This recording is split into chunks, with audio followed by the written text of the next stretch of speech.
नमस्कार दोस्तों, जय श्री महाकाल। मैं आपका दोस्त कमल कुमार अग्रवाल। देखिए, एक बार मैं फिर आपके सामने हाजिर हुआ हूँ एक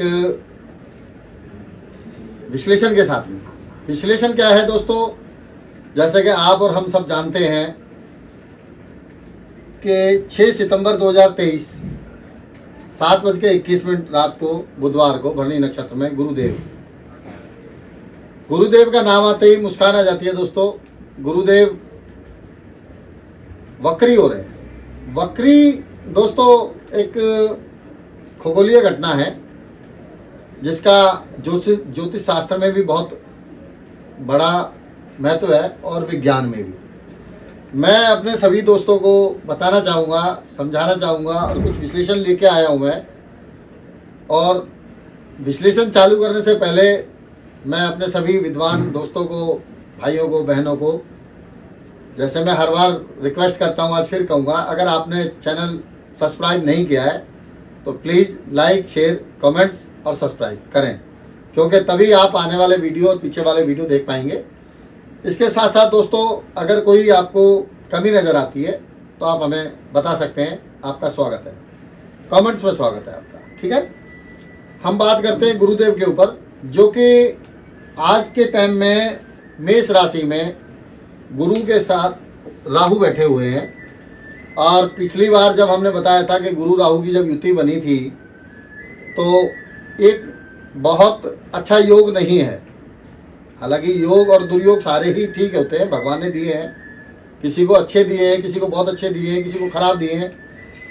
अब हम डराते नहीं हैं, हम समझाते हैं क्या कि भाई ये जो खगोलीय घटना है वो किस प्रकार से होती है। पहले उस प्रकार को बात करेंगे, उसके बाद में विश्लेषण पे बात करेंगे।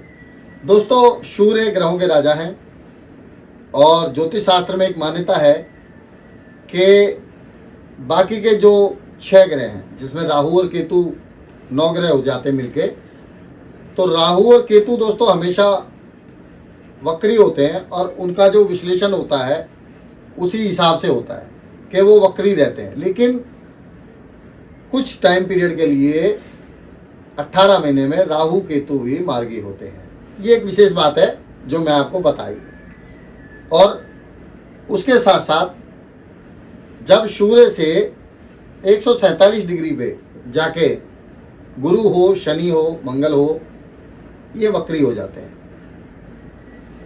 यहाँ पे सूर्य बैठे हैं और यहाँ पे गुरु बैठे हैं, या यहाँ पे सूर्य बैठे हैं, यहाँ पे गुरु बैठे हैं, तो ये वक्री हो जाएंगे। क्यों हो जाएंगे? क्योंकि ज्योतिष शास्त्र में ऐसा माना गया है कि हर ग्रह सूर्य के साथ रहना चाहता है। ये ज्योतिष शास्त्र की बात है दोस्तों। और उसके साथ साथ कोई भी इंसान हो या ग्रह हो, राजा के साथ रहना पसंद करता है, तब वो मार्गी होता है। तो सूर्य देव के साथ में कोई भी ग्रह मार्गी रहता है, पास में अस्त हो जाता है, वो एक अलग बात है। लेकिन जब एक स्थिति के अनुसार कोई भी ग्रह सूर्य से 147 डिग्री आगे जाते हैं, जैसे मैंने 3 ग्रह का नाम लिया, मंगल, गुरु और शनि, तो ये 147 डिग्री पे दोस्तों वक्री होते हैं। वक्री होके दोस्तों बहुत बड़ा असर नहीं आता ग्रह का। वक्री होना भी एक खगोलीय घटना है। खगोलीय घटना के बारे में बात करते हैं कि जब सूर्य से कोई ग्रह दूर चला जाता है तो पृथ्वी के पास आ जाता है। हम ऐसे कह सकते हैं कि यहाँ सूर्य बैठे हैं, यहाँ कोई ग्रह आया तो धीरे धीरे धीरे धीरे पृथ्वी के पास आता है। और जब कोई ग्रह पृथ्वी के पास आता है तो उसका सबसे ज़्यादा प्रभाव माना गया है, प्रभाव देखा गया है और प्रभाव होता भी है। इसीलिए मैं अपने सभी दोस्तों को ये समझाना, बताना चाहता हूँ कि वक्री काल में कोई ग्रह बहुत ज़्यादा खराब नहीं होता। हाँ, उसका स्वभाव चेंज हो जाता है, ये देखना जरूरी है। जैसे शनिदेव वक्री हुए तो शनिदेव वक्री होके बहुत अच्छी स्थिति में आ जाते हैं। ये आप चेक कर सकते हैं अपनी अपनी पत्रिकाओं में। जिस समय शनिदेव वक्री हैं और शनि की दशा, महादशा, अंतरदशा, तो आपके सारे काम बहुत जल्दी जल्दी होने लगते हैं। क्योंकि शनि का एक स्वभाव है कि वो हर काम को डिले करते हैं, हर काम में देरी करते हैं, लेकिन जब वक्री शनि किसी की पत्रिका में होंगे तो उसके काम इतने देरी से नहीं होंगे।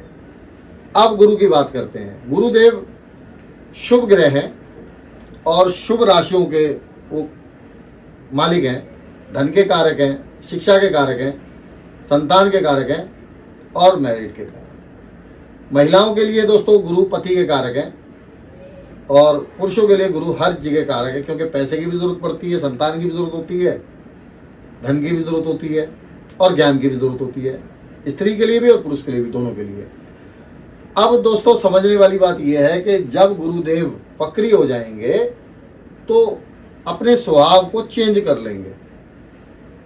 ध्यान रखना मेरी ये बात कि ग्रह के स्वभाव में परिवर्तन आ जाता है। किस तरीके से कि गुरुदेव जब चेंज हो जाएंगे तो उनका स्वभाव बदल जाएगा। एक बात, दृष्टि में कोई फर्क नहीं आता दोस्तों। दृष्टि में मान लो गुरु वक्री होके 5, 7 और 9 भावों को देखते हैं, वक्री होके भी ऐसे ही करते हैं। 5, 7 और 9वें घर को देखेंगे, कोई प्रभाव नहीं है। तो मार्गी में भी गुरु की दृष्टि में अमृत है और वक्री काल में भी ग्रह की दृष्टि में, गुरुदेव की दृष्टि में अमृत होता है। मैं सभी दोस्तों को ये बताता हूँ हर बार कि गुरु एक ऐसे ग्रह हैं जहाँ बैठते हैं माँ का नुकसान करते हैं, जहाँ देखते हैं उस घर को उजाला कर देते हैं, जिस ग्रह को देखते हैं उसके बल को बढ़ा देते हैं, उसके कारक को बढ़ा देते हैं। ठीक है, लेकिन अगर गुरुदेव वक्री हैं तो जैसे मान लीजिए मेष लगन की पत्रिका है। अब मेष लगन की पत्रिका में दोस्तों गुरुदेव 9वें घर के मालिक हैं और 12वें घर के मालिक हैं। तो क्या होगा, जब गुरु वक्री हो जाएंगे तो इन दो भावों के फलों में कमी महसूस होगी, इंसान को महसूस होगी। कमी 100% नहीं आएगी दोस्तों, लेकिन कमी महसूस होगी, क्योंकि ग्रह कभी वक्री होता ही नहीं है। मैं आपको इतना बता दूं, ये खगोलीय घटना है, यही मैं समझाने के लिए अपने दोस्तों को बैठा हूं कि ग्रह वक्री नहीं होता। इसको आप ऐसे मान के चलें कि कोई रेलगाड़ी जा रही है। अब रेलगाड़ी में हमें खेत खलियान, पेड़ पौधे, शहर, साथ में चलती गाड़ियां भी नजर आती हैं और ट्रेन स्पीड से चल रही है, लेकिन जो यथावत खेत वहीं थे वहीं है, सड़कें वहीं थी वहीं है, लेकिन वो हमें पीछे जाती हुई नजर आ रही है। उसी के साथ साथ दोस्तों अगर दूसरी ट्रेन साथ में चल रही है तो एक ट्रेन स्पीड में चल रही है, दूसरी स्लो चल रही है। तो जो स्पीड में ट्रेन जा रही है उससे को हम समझते हैं कि वो ट्रेन पीछे जा रही है, और हमें ऐसा लगता भी है कि जो चीज़ें हमें ट्रेन से देखने में नजर आ रही हैं वो पीछे जा रही है, लेकिन वो पीछे नहीं जा रही, वो वहीं की वहीं है, ट्रेन आगे जा रही है। तो इसीलिए मैंने कहा खगोलीय घटना है कि जो 12 भाव हैं, सूर्य देव हैं, चंद्रमा है, बाकी के ग्रह हैं, वो आगे चल रहे हैं और ग्रह हो जाता है स्लो होने के बाद में वो अपने प्रभाव को खत्म नहीं करता, प्रभाव उसका वहीं रहता है। अब समझने वाली बात दोस्तों ये है कि जब ग्रह स्लो हो जाता है तो वक्री क्यों कहते हैं दोस्तों? वक्री इसलिए कहते हैं कि सूर्य से, जैसे मैंने बताया कि वो 5वें, 6ठे, 7वें, 8वें और 9वें घर में जब रहते हैं तो वक्री माने जाते हैं। ज्योतिष शास्त्र में भी इसका उल्लेख है और आप चाहें तो चेक कर सकते हैं, लेकिन ग्रह की दृष्टि में कोई फर्क नहीं होता। हाँ, एक चीज विशेष देखने को मिलेगी दोस्तों आपको कि ग्रह यहाँ पे वक्री है। मान लीजिए किसी लगन में ग्रह वक्री है तो आप चेक कर सकते हैं कि लगन को भी प्रभावित कर रहा है और 12वें घर को भी प्रभावित कर रहा है। ये एक वक्री ग्रह का प्रभाव आपको देखने को मिलेगा, बहुत जबरदस्त। जो एक नई बात मैं आपको बता रहा हूँ, आप चाहें तो चेक कर सकते हैं। किसी के 7वें भाव में अगर कोई ग्रह वक्री बैठा है तो आप यकीन करें कि 7वें भाव को प्रभावित करेगा, ऐसा कि नहीं करेगा, लेकिन 7वें भाव को 50% प्रभावित करेगा और 6ठे घर को 50% प्रभावित करेगा। आप चेक कर सकते हैं। कोई ग्रह भाग्य स्थान में बैठ के वक्री हो गया है तो भाग्य का फल तो वो देगा, उसको देना पड़ेगा, लेकिन वो 8वें भाव की मुसीबतें भी वो देगा। आप लोग चेक कर सकते हैं। इसीलिए कहते हैं कि चलित में कभी कभी ग्रह पीछे चला जाता है, क्योंकि चलित कुंडली भी एक होती है, उसका भी विशेष देखना पड़ता है, लेकिन चलित में ग्रह चला जाता है वो मुद्दा दूसरा है। अब ये हमने बात की दोस्तों गुरु के बारे में, गुरुदेव के बारे में, कि गुरु कब क्यों और कैसे वक्री होते हैं और इनका क्या प्रभाव होता है।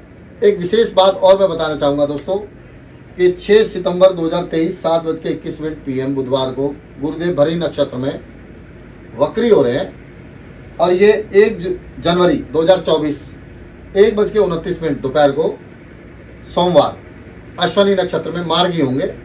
तब तक गुरुदेव वक्री रहेंगे। ठीक है। दूसरा, गुरु राहु की युति जैसे बनी हुई है, मैंने बताया आपको। तो दोस्तों गुरु राहु की युति 28 नवंबर 2023 और दिन के लगभग 12 बजे के आसपास यह युति अलग अलग हो जाएगी। राहु मीन राशि में चले जाएंगे और गुरुदेव मेष राशि में रहेंगे अंत तक। जब तक वो वक्री हैं उसके बाद मार्गी हो जाएंगे। मैंने आपको समय भी बताया, तारीख भी बताई, और उसके साथ साथ 28 नवंबर 2023 तक मैं बताना चाहूँगा गुरु की जो दृष्टि है थोड़ी सी शुभ है, अच्छी है, लेकिन उतनी अच्छी नहीं होगी।